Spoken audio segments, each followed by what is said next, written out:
су арнасынан шыққан май иісінің өткірлігі соншалық жақындау мүмкін емес. Өзектің екі жағалауына да кәдімгі қара май сіңіп қалыпты.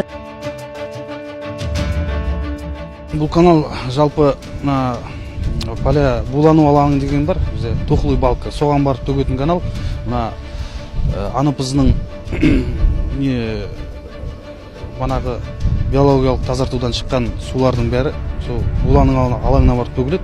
Осы факті бойынша тексеру амалдары жүргізіледі. Біздер бүгін қоғам белсенділері болып тәуелсіз лаборатория және экология департаментінің лаборатория қызметкерлерімен және прокуратура қызметкерлерімен кешедегі бейнедегі жерлерді өзіміз тексеруге көзбен көруге келдік.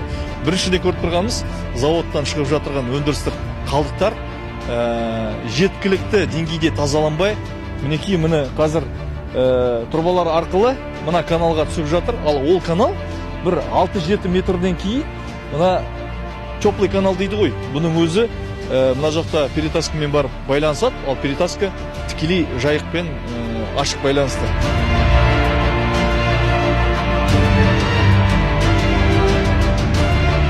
Бір қызығы Атырауда балық қырылу фактісі алғаш рет дәл осы перетасканың тұсында тіркелген болатын.